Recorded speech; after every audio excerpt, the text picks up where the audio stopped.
We spend week after week talking about the stories of hacks and situations that might rightfully make some people a little bit scared at the prospect of what can happen to them or the technology that they use.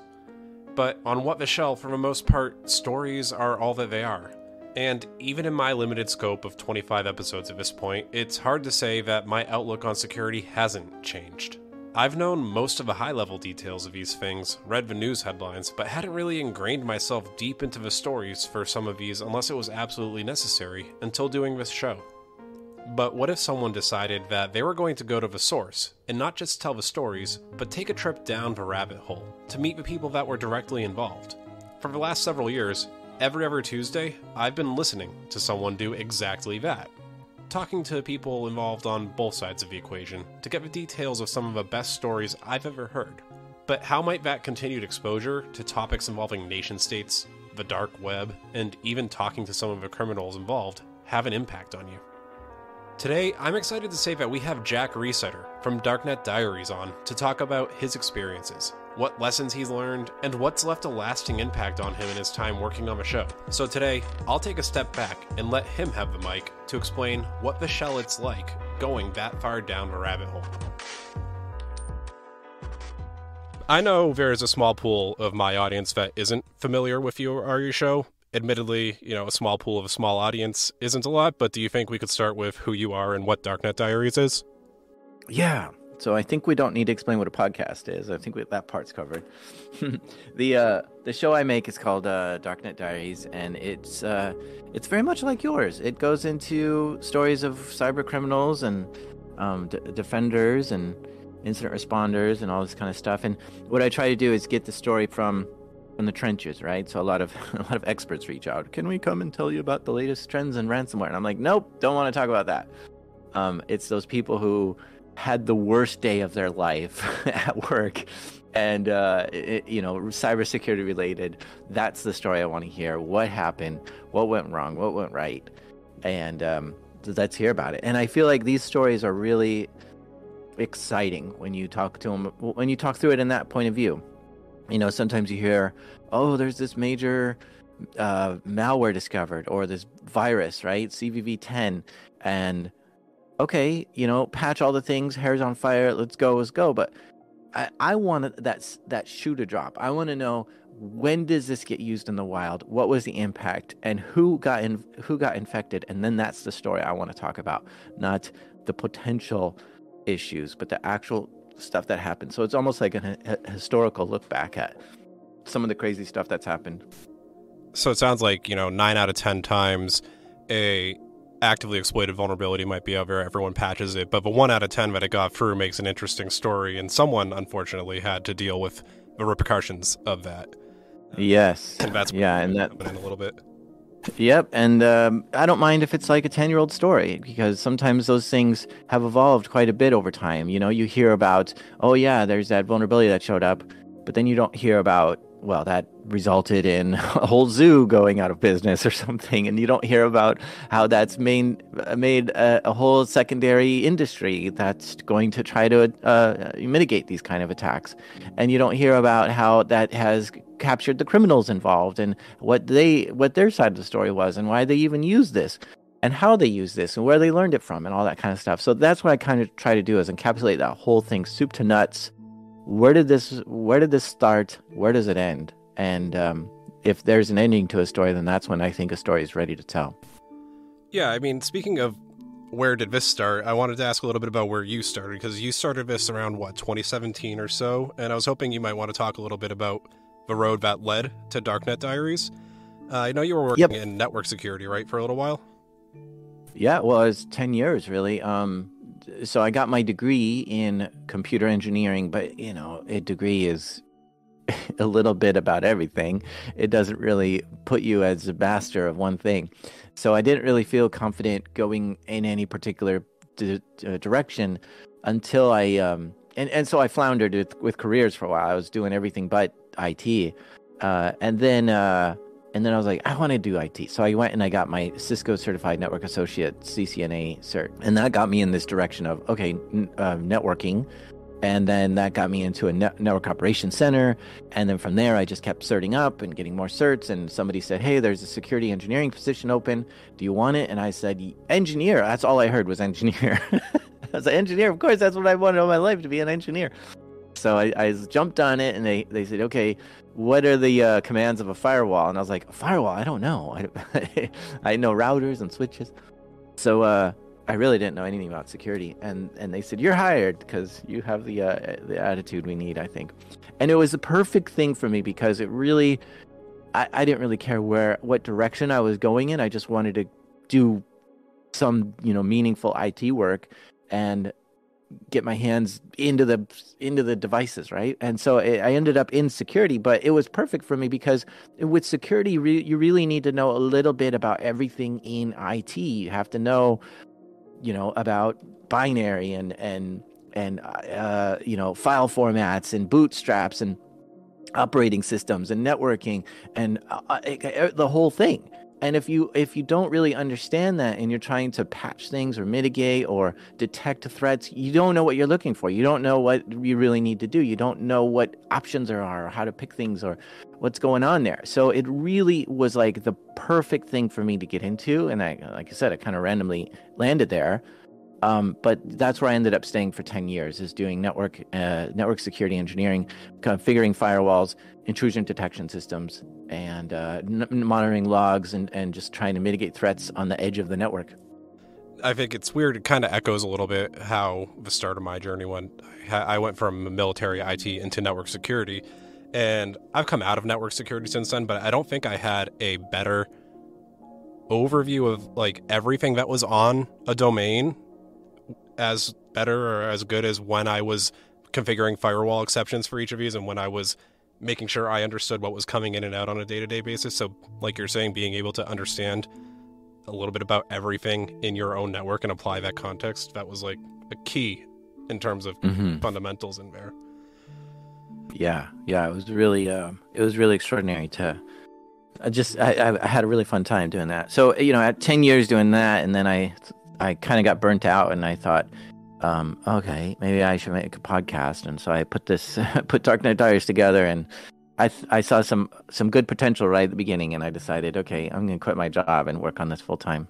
Right, because there really wasn't a lot in this vein. Like, I think there are a couple big names right now in, I think, this section of podcasting, but at the time, I don't think there was much in the way of information security podcasts or even just, storytelling as a method of learning about, cybersecurity.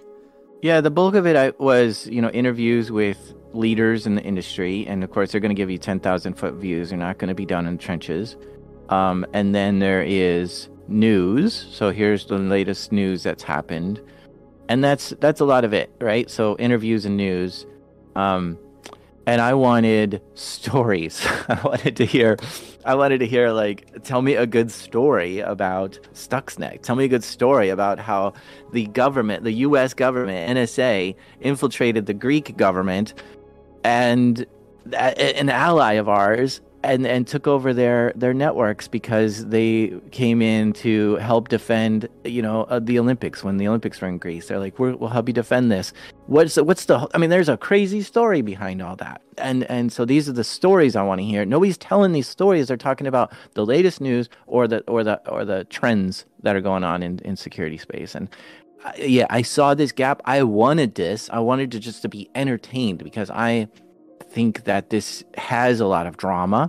These stories have high drama, and people die, people go bankrupt, a lot of money at stake here. A lot of stuff is going on, big robberies. And so, and that's a high drama story. Who's telling these high drama stories? Nobody.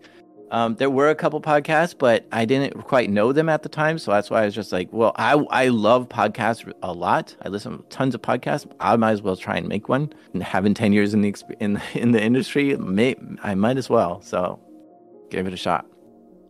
Yeah, and you're what? This is 5-6 years about right now, right? You're coming. Yeah, 5 years. I've got a little bit of math I did this morning. So right now you're at 131 episodes. Right before your break. And on a whim, I tried to figure out how much time, a listener would have landed on this, and it's about 230 hours, if give or take an hour or two, because I didn't do the exact seconds on everything. 230 hours of content from you. And if someone was going to listen to episode 1 right now and keep going nonstop, it's about 9.5 days straight of listening to you and Darknet Diaries. Take out a little bit if you're doing an ad-free version, right? Yeah. To add to that, I think it's something like 15 novels worth of stories as well, if you add up all the words. Yeah, I saw you had posted the word count on Twitter a few weeks ago, and I think I was a little bit off by a magnitude of 3 on it when I put out a guess, but it's... And so now we're expanding on that a little bit. A while back, you had said you put 20 to 30 hours or so into each episode. Was that right?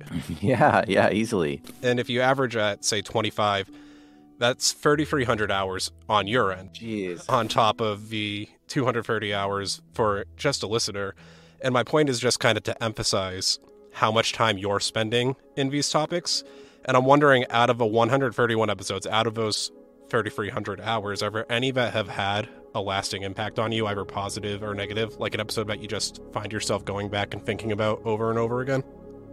Well, yeah, there are. I think one that, and it's not specifically an episode, but it's just, and you know what? I guess it is an episode. It's teenagers, really, is what I'm thinking of here, and how you have just like, you know, a constant, ever-flowing presence of teenagers in the world, right? And so these are kids who get involved with strange circles online, right? So you never know what community they're going to be in. They could be in the Roblox community or Discord community or even just YouTube comments hanging out there, right? And you can imagine all these different places online.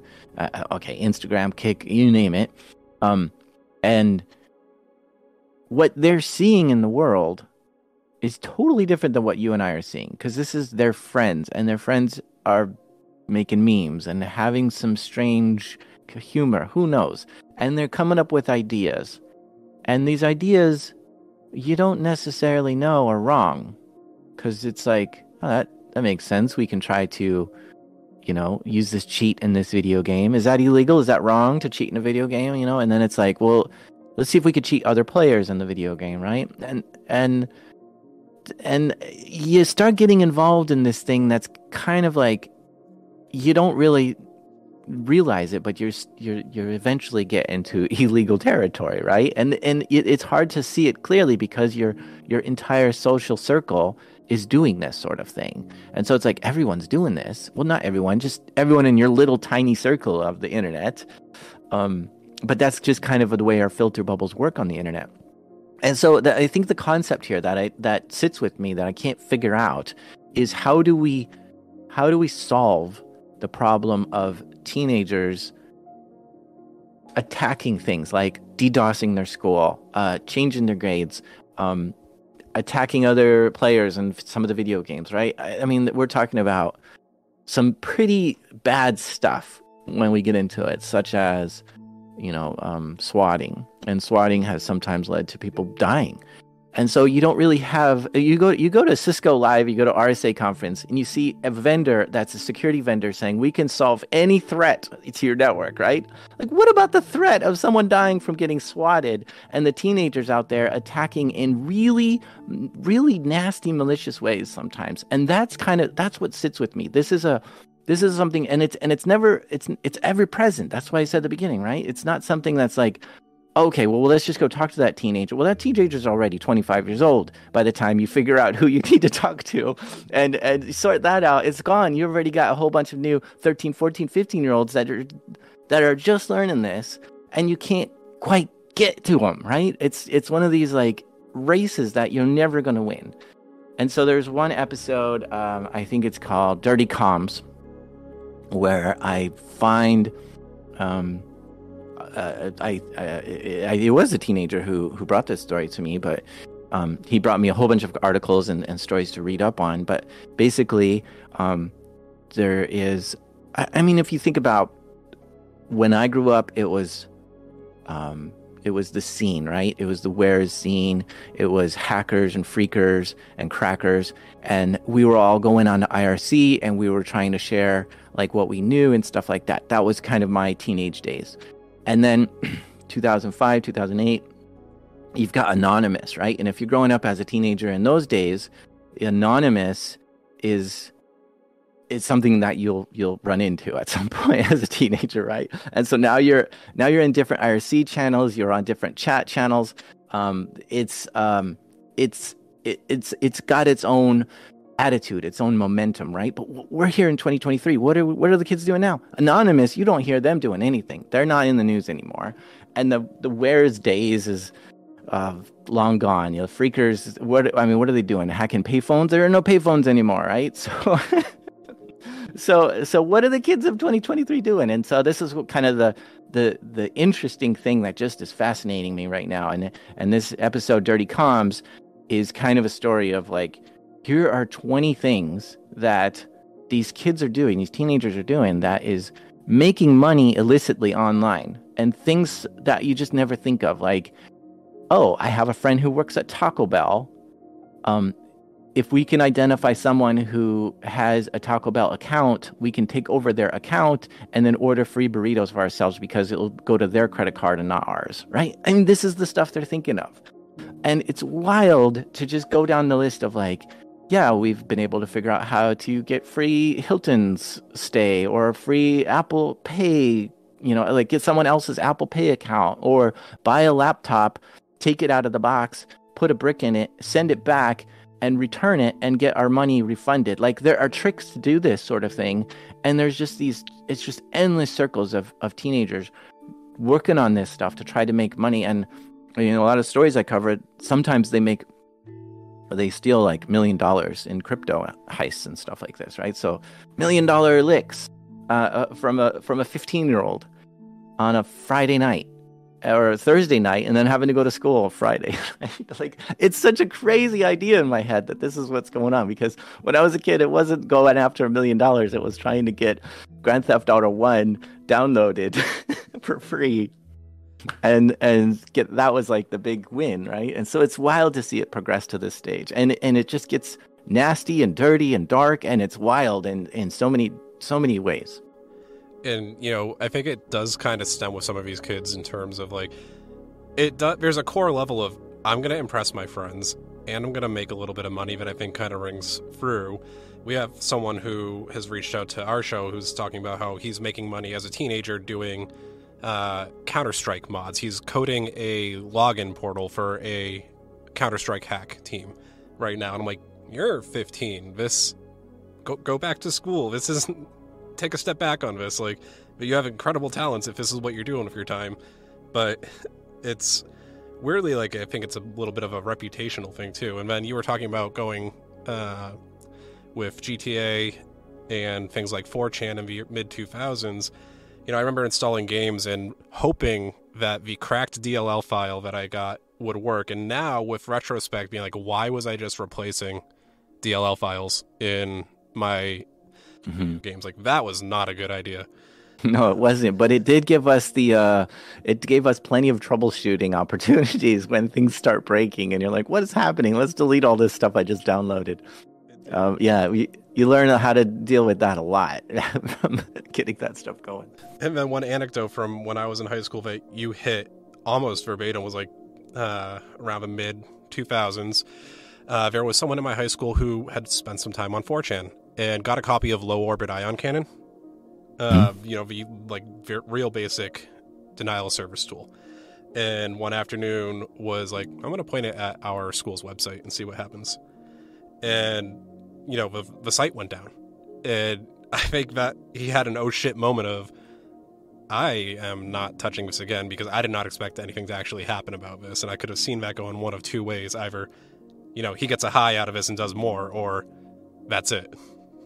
Yeah, and it's so simple. I mean, it's really within arm's reach to just go download that and turn it on. It's really like it's a 1 minute process. It's not a complicated thing. And this is what I'm saying is it's really tough to know a couple clicks and a button push is something that's illegal. That is crazy. And it's just so easy to grab and do. And this is, I mean, when your prefrontal cortex is not fully formed, you don't make these kind of processing decisions of like, if I push enter right now, I'm doing something illegal. Like, it's a weird concept, and you see your friends doing it. So it's just, I don't know. That's the stuff that sits with me, and I don't know how to solve it. I don't know what to do with it. Yeah, it's like unless you see the consequence, I feel like it's very easy to be like, well, that's nothing bad happened. Right. Yeah, and there's a story I did where somebody was mad at a hospital and DDoSed the hospital, and it was causing all kinds of problems. So yeah, it's crazy. And kind of keeping on the topic of, or the idea of big impact topics, was there anything that you kind of researched or after you interviewed that really swapped your view or recalibrated how you looked at something in regards to the field? I think when I do a lot of this research and interviews, I have kind of these knee-jerk reactions. I interview some criminals and such, because they'll go to prison and they'll come out and they'll say, hey, I got a story for you. And a lot of times I'm just like, oh, you're awful, right? You're just a jerk. Well, how dare you do this sort of thing?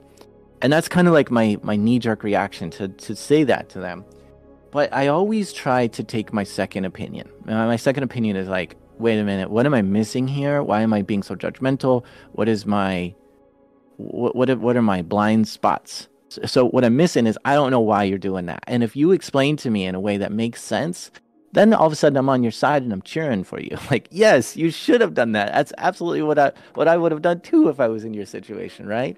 And so it might be because, you've been bullied all your life, or you have some sort of mental struggles or something like this, or you had a lot of loss in your life. I don't know what it is, but there's something, right, that we just miss. And when you get to this point and you understand that, then everything flips on its head of like, wow, you're not the villain, you're the hero. And I love having this feeling now of, hold on a second, I'm going to tell this story. Do I villainize this person, or do I romanticize this person? And that's a crazy situation for me to be in as a storyteller, and trying to figure out what's the right way to tell this story.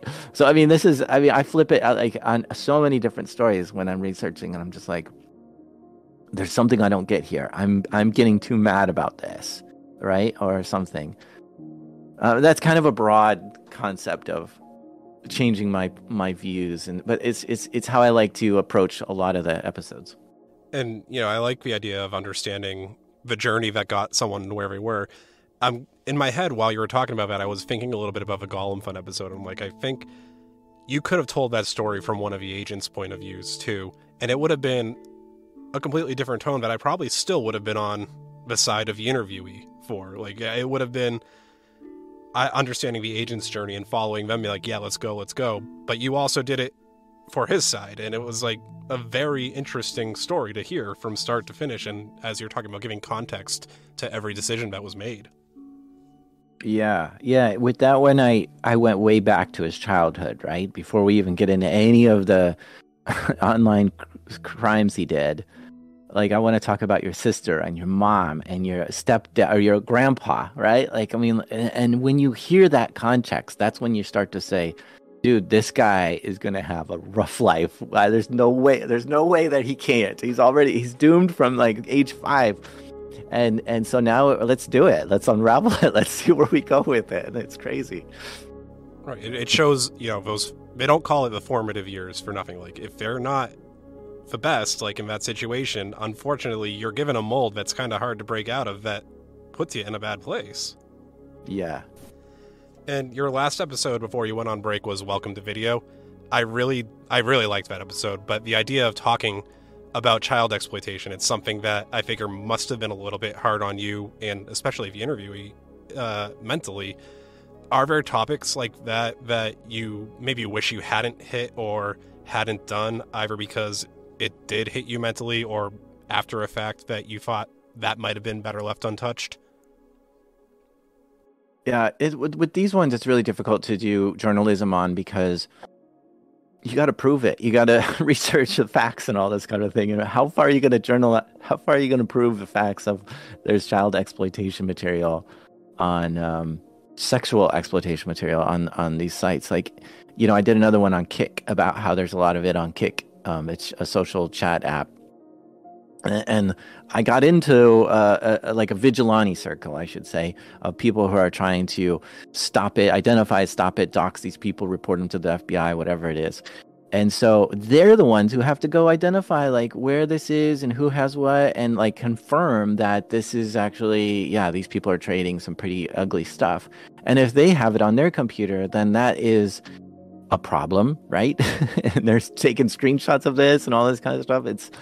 It's a weird thing that I don't want to really get involved with, and I'm trying to report it to Google Play, like, hey, you got a bunch of child sexual exploitation material on this app, Kick. You should take it off the platform. That's a violation of your terms. And they're like, well, prove it. What information do you have to prove it? And I'm like, oh, you jerks! I'm not gonna send you this kind of material. There's no way. Right, like by proving it, you put yourself A in a little bit of legal harm, B exposure to yourself a little bit more on that. So I think it's important to like just kind of show the shape of it, of like, here's kind of what's going on out there, and tell some stories about it. I have a tough time, I think, just ethically pulling up what I think is maybe, like the bottom of the valley of evil in the world, and pulling that up and making a big example out of it, or making a big noise out of it, right? So you see some of these really awful people in the news, and it gets us all buzzing. We start writing all kinds of articles about look at what this person said, and look I knew they were this kind of jerk, and it's just like, we should totally ignore this. A lot of this is just trolls. It's not even like what we should be focused on at all. And so I hate when trolls get their day in the sun. I really hate it. So it's really tough for me to pull up some of these awful stories and give it the sunlight that I really don't think it deserves, because I just want it to go away. And I struggle with that quite a bit. And this is one of those stories that I'm just like, I don't want to teach people where it is, or how to find it, or what's going on there, or how prevalent it is, and at the same time, I want to let people know this is really bad and you should not get involved with it at all. I have to imagine there's a fine line in terms of instruction versus education, almost. Like, I did an episode on the dark web last week, and I had to be like, you don't need to be doing what I'm talking to you about. I'm just letting you know how it works. This is how you would get there. This is why it's not as complicated as people think it is. This is how people use it. But you don't have to be doing this. I've got stuff for you to look at. This is not something that you need to be taking away and taking as an instructional exercise tomorrow. Yeah, exactly. And luckily for me, I've been in a situation where I've inspired a lot of people to go into cybersecurity as a career. And it's crazy how many stories I've been told, like painters and dentists and auto mechanics. Like, I quit my job and I went and got a cert, and now I'm working on this and I'm happier than I've ever been. And I haven't had anybody tell me, hey, you've inspired me to go be a criminal and take a bunch of millions of dollars. So I feel like I'm telling it in some sort of ethical way, if that's the feedback I'm getting. No one's come back to you and be like, I listened to all your episodes. Now do an episode on me. Yeah. On the flip side of that, as opposed to stuff that tries you mentally, is there anything that you really want to do in the future when you come back? Like, if I could wave a wand and make an interview happen for you, or make a topic happen for you, what episode would you make?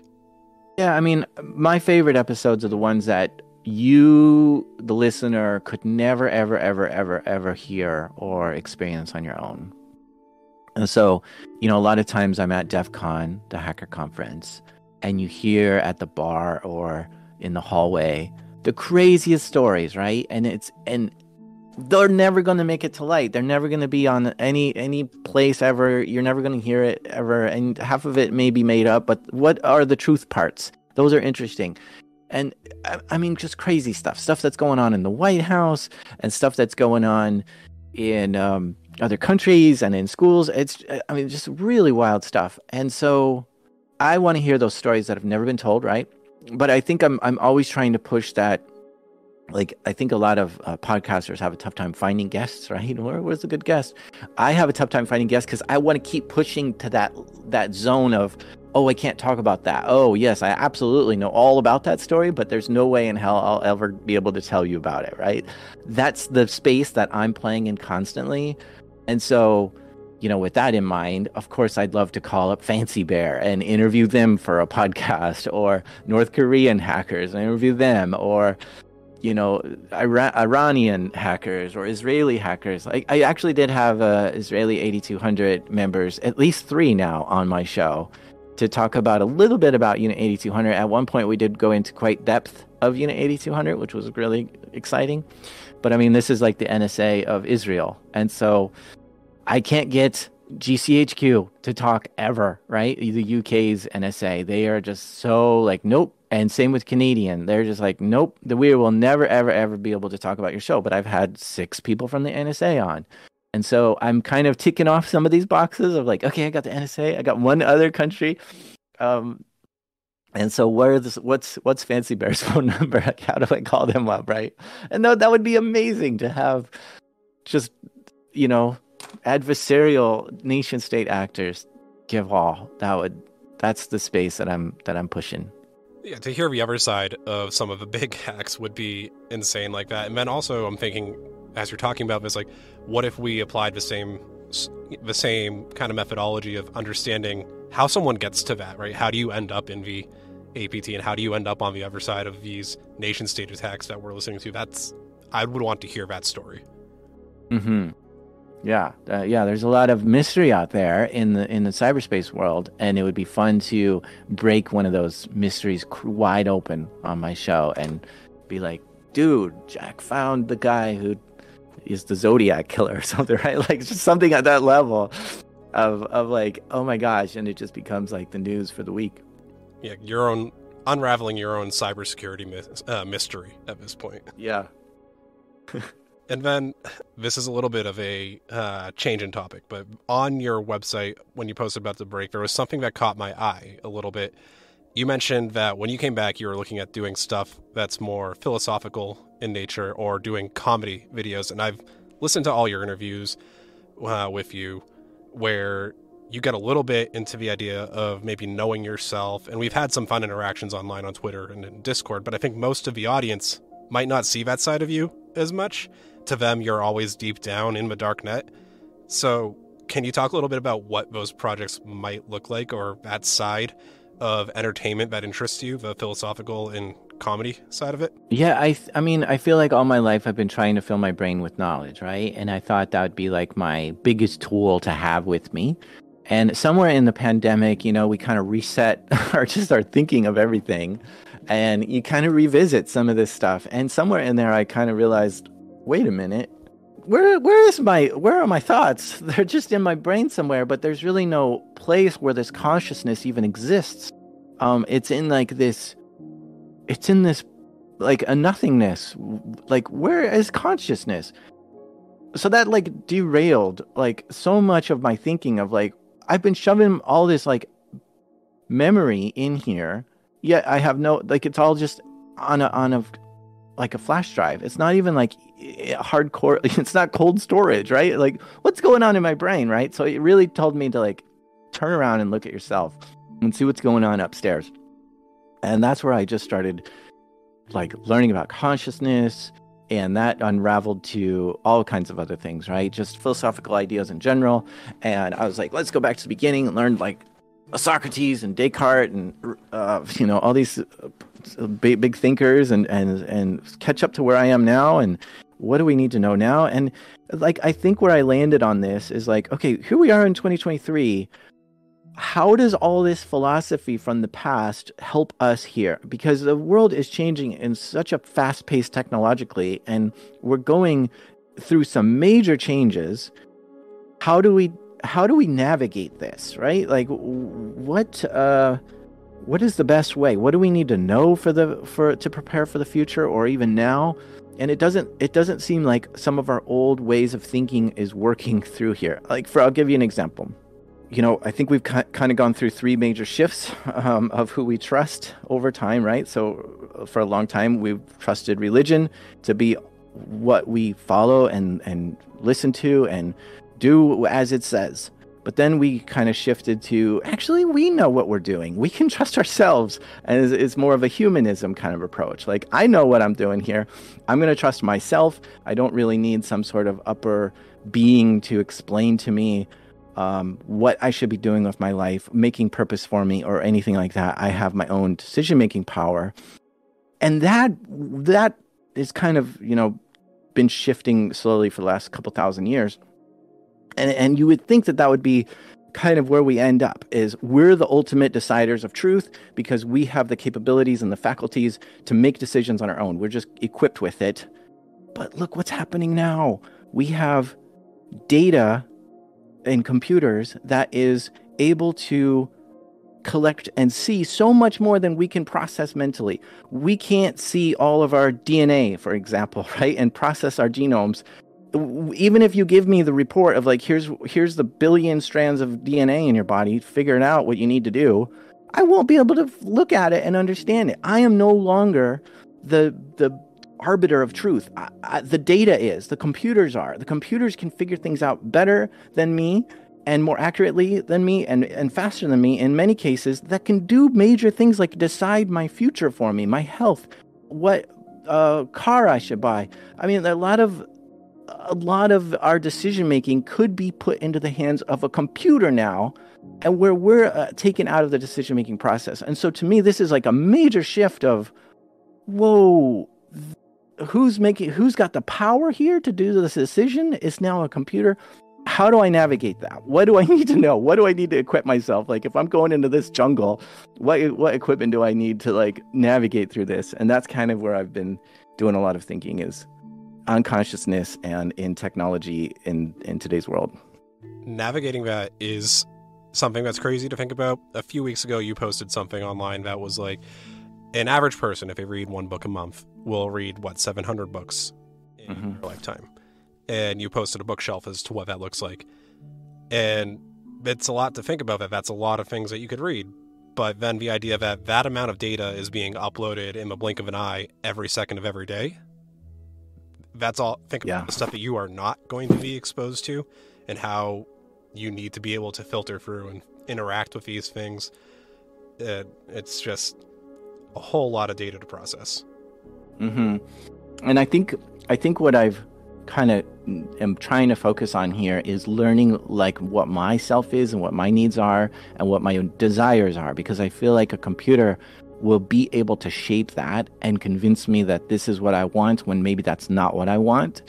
And I feel like we're just going to be tumbled through the ocean of technology at some point, shaped and shifted and put into a specific place of where the technology wants me to go and not necessarily where I want to go. And maybe a comparison could be winning the lottery. If you have a specific idea and goal and you know exactly how much money you give to all your relatives before you win the lottery, is so much better than not having any plan, winning the lottery, and not knowing what to do with any of the money, right? You're going to be sucked into all kinds of places that you don't necessarily want to be part of or involved with. And your relatives are going to be on your case in a way that is not, you don't know where to draw the line anymore, because you're like, yeah, sure, I'll get you that car. Sure, I'll get you that house. And you just keep asking and asking and asking. And it's like, whoa, I got to stop this at some point, but how? And if you had started at the beginning, like, nope, you are going to get $200,000. That's it. I'm done with it. I just want you to know that's just what the plan is.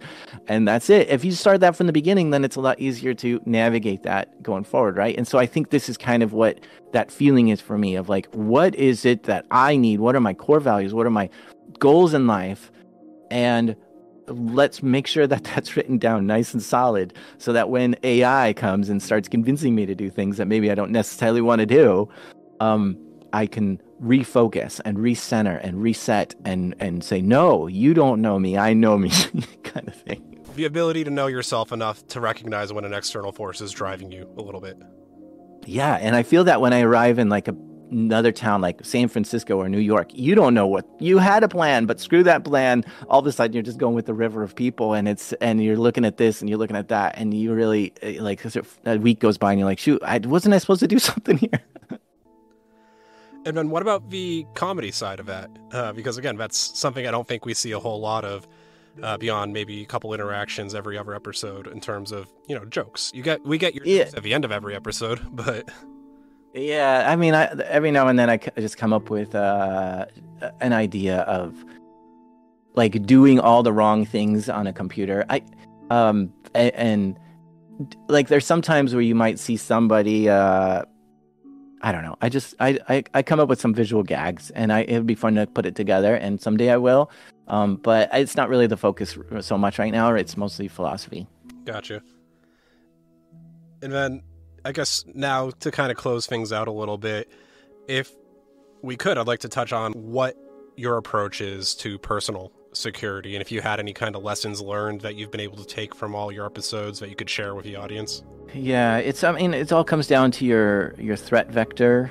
I think for me, a lot of people would want that feather in their hat of like, oh, I hacked Jack Rhysider and I got into his stuff. So like my website, darknetdiaries.com, is a static HTML site, right? There's no backend database, there's no users involved, there's no anything that you can have a foothold to get into ever. And so, you've got to kind of take these kind of precautions. And with that, I don't have like analytics that I'm grabbing or anything like this either, because I don't want to collect data on my users very much. I try to do best practices on all the things, right? So one of the books I really love is called Extreme Privacy, What It Takes to Disappear by Michael Bazzell. And this really helps me learn like how to set up a new Windows computer or a new iPhone or whatever without having to give up all your privacy and data and this kind of thing. And what are kind of the things you should do. And it's a really great guide to personal security and privacy online, and I like to try to exercise my right to be private online as much as I can. So yeah, I think that's kind of my guiding light there. But yeah, I'll update my software whenever there's updates, and I'll use a password manager to make sure I have a long, complex, unique password for every single website out there, and no reusing passwords anywhere, and turn two-factor authentication on wherever I can, and try to do all the best practices. And it's a muscle that I think takes some exercising, because you can't just learn it and then be done. It's ever evolving, and there's always more you can do. So the deeper you go, the deeper you can go, but you can't quite go deep on day one. Right. There's a reason all these topics kind of make it into your annual InfoSec training that you have to do every year at work, like because they're tried and true, and it's what works. Mm-hmm. So I think that's really everything that I had on for our agenda today. I don't really have anything else other than to say thank you again for coming on the show, and I'm really excited to see what you've got coming for us when you come back in April, right? Yeah, the beginning of April, I'll have some more episodes. But why can't I ask you questions? Yeah, let's go for it. Tell me about your experience with Frisson. Oh, that wasn't really how I was interpreting the pronunciation of it. I thought it was pronounced Frizzen, okay, there you go, Frizzen. Like prison. So the experience that I had at one point was when I'm in like a stadium and everyone is singing at the same time, I start to get goosebumps, and this is hitting me at a core level. I don't know what it is. It's making me happy. Or there's this video that I saw of, it was really simple. It was a man in a Korean subway station, and he was an American, but he was singing in a Korean pop song acoustically, and the joy that it brought to people's face, again, got that same kind of core reaction of like, this is the side of humanity that it's making me respond to at an emotional level. And I didn't know what that word was. I didn't know there was a word for it until I had found that subreddit that I told you about. And I just started being like, oh, there are other people who feel this way as well. And every now and then, I have that on my day, because it kind of reminds me, I think it's really easy to get swept away in the amount of fear that is thrown at us every day. And things like this can kind of remind me of like, okay, anchors me back down a little bit away from the anxiety that is thrown on everyone every day. Yeah, it's a really fascinating concept to me, and I've been trying to pursue some of these experiences myself. I think on my break, I'm taking a 3-month break from the podcast, and one of the feelings I'm trying to chase is the feeling of getting out of school, senior year of high school for the summer, and you're just done with school, and it's like the best feeling ever of walking out, and it's warm because it's summertime, and you just like you're carefree and you're ambitious and you're excited to just tackle the world, and that I've felt a couple times on my break already, and it's from doing things like working real hard all day, writing stuff or building something, and then being done with that, feeling like you've accomplished something for the day, and then taking a walk with a really good song, headphones on, and then going somewhere where you're going to, enjoy it. So, treating yourself to something special, like maybe going to see a friend or going to get some food. There is that feeling of after you're done with that hard work and the good music is on, I feel like I'm floating. I feel, and I'm walking, around, but it feels great. I feel just degrees happier for some reason. And I try to capture that. And I don't know if there's a name for that one either, but that's the after school, out of school feeling. Do you think it's partially because you don't have those due dates? You've said it a few times that you're getting away from the idea of due dates, and now you're just doing this work for you, and you're in a comfort place. This is done, and you've appeased yourself at this point. No, I don't know if it's that, or if it's I'm just kind of going up and down emotionally, and the feeling of going from the down to the up is noticeable. Right, so it's like where's a wave in the ocean? Where does a wave start? Is it start at the bottom of the first wave, or in the middle, somewhere between one wave and another? And I think emotions are kind of like that too. You don't really know where happiness is, and you don't really know where sadness starts or ends, but you know that there's a difference between happiness and sadness, and somewhere there's that kind of wave of not exactly knowing where it is, but maybe there's a threshold changing from God, this sucks, I'm doing a lot of hard work, to okay, I can let those endorphins run free now because I've done it, I've accomplished it, and I'm going to put on a really good song that's just mood lifting, and I'm going somewhere that I'm going to have even more dopamine. So like it's like this change, this thing that I think is happening. This might be up your alley. I'm not exactly sure if it is, but in regards to philosophy and kind of knowing yourself and also knowing the expansiveness of everything else, there was a term that I heard. I don't know if it's a legitimate term, but it's called Sonder. Have you heard of it? Yes. Go on, though. It's just the idea that, say you're driving in the car and you pass people on the sidewalk, a whole family, or just two individual people. The idea that those people have a life that's every bit as complicated as the one you've had, maybe more so, and then expanding that out to that's just one or two people, and then expanding that by, oh, well, there's a whole city, a whole state, a whole country of people around me that are all having these intense and extensive lives that, I'm not directly involved in, but if it's as complicated as mine, it's insane how that hits you a little bit. Yeah, I've experienced that quite a bit. I didn't know there was a term for it for the longest time, but I love looking at people driving by in the car next to me or whatever, and just trying to imagine their whole life. It's why I like to take trains places if I can, because train tracks often go by people's houses. It goes by cities and states, and if you like looking out of a window and looking at the world pass you by, you get a whole lot of glimpses like that. You get, oh, well, there's a family having a cookout in their backyard. I hope they're having a good day. Like, I hope this is a good moment for them. Or just a man walking his dog, enjoying the nice day out. It's that kind of experience hits me hard. Yeah. It's good stuff to think about. Any other questions? I'm going to send you... No, that's good. I'm just excited to hear someone else get into it. I think it's a French word, frisson. I'm going to have to find the answer to this now. I had only ever seen it written out. I've never heard someone say it before, and I assumed if it was just Frison, like prison, but it does sound better when you say it, Frisson. Yeah, I think frisson, and it's a French word meaning to shiver.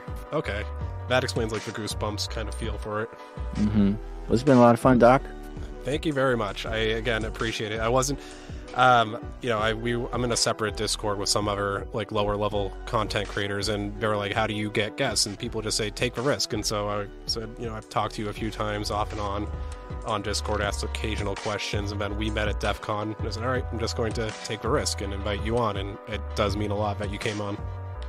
Great, I'm glad to be here. Thanks for having me. So that episode was something that I've been hoping to do since I first started the show. I don't shy away from the fact that Jack and Darknet Diaries have been a direct inspiration for me, and it was insane to be able to talk to him. If you're coming to my show from the Darknet Diaries fanbase just to get some of your fix of Jack, then I appreciate you taking the time to come in and listen to the show. I hope you'll stick around because I've got some other cool guests planned in the coming months, and some good topics, I think. If you want to hang out, you can join me and some of our fans in the show's Discord. The link to that and my socials are in the description of the episode. And lastly, there is something new that I wanted to talk to everyone about. You may have noticed that, hey, there's no ads in this show, and that's pretty neat. That doesn't mean the show doesn't cost money to make, so to help offset that cost, I launched a Patreon. And it's as simple as going to patreon.com/whattheshell, and there's a couple different plans, including various levels of bonuses. But I'll let you decide if it's worth it. I don't want to pressure you, I want to let you know that's there if you want to help support the show. If not, then just keep listening.